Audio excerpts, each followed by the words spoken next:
Beatles trick. Yeah. I don't remember if Denny Cordell or Jimmy Iovine pointed it out, or Campbell. Yeah. And since we started doing it pretty early on, they've always liked the sound. I mean, it is a Beatles trick. I think there's a piano doubling the solo on A Hard Day's Night. Yeah. And the Beatles used a lot of low piano notes, and we'll use a lot of low single piano notes to emphasize part of the song. Can you give an example of a song that if you listen to a song that would have you doubling the low notes on the piano?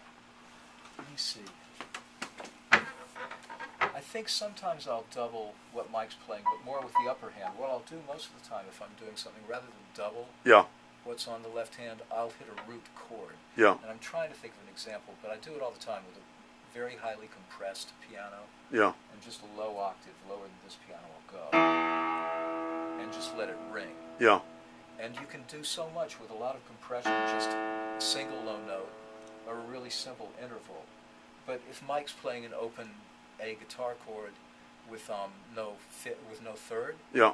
and it's a change in the song and the dynamic where it gets louder, if I just hit the low A, Yeah.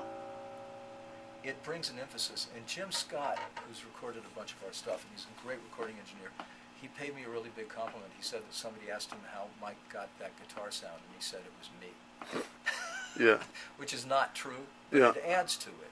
It's a subtle little thing. Yeah. You know, and again, it's ensemble. You might not know in an orchestra that, I don't know what came in with the French horns to make them sound richer all of a sudden, Yeah. but something did. Steely Dan talked about that when they were going through some of their records, and they were saying that, you know, on one part they would put a little bit of electric piano, but just so you could get the attack of it, not so you heard it, but it gave the overall essence of something being fatter. You know, Brian Wilson and Brian Jones, for that matter, and Phil Spector, they were all really good at that kind of thing. Brian Jones would add these oddball instruments that would just, actually a lot of the time his stuff would just stand out. Yeah. But there's an organ on Paint It Black. Yeah. I have to this day I have to listen for it.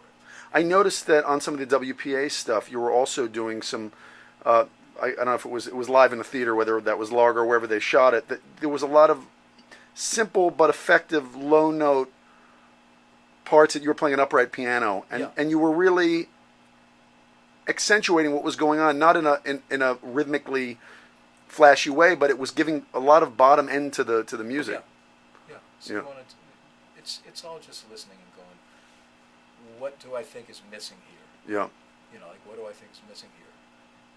If I could play tambourine every now and then, I'd probably play a tambourine, because sometimes I probably think it needs shakers or something.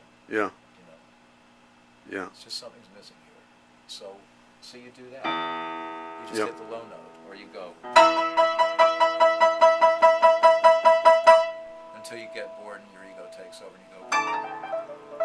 Yeah. You know. And live, how do you recreate that live? You have compression on the piano? I don't know what they do out front, but it sounds really good, the tapes that I hear back. Yeah. I think that it's a rich enough sound because I have a Grand Lev, I have a 7-foot Yamaha. Yeah, so they can boost it. Yeah, so it has enough string length, and the sound they've got out there, the way they've got it, Mike Stewart, and before him Robert Scoble, they really get it. It seems that they get a really good sound because of the recordings that I've heard. Yeah.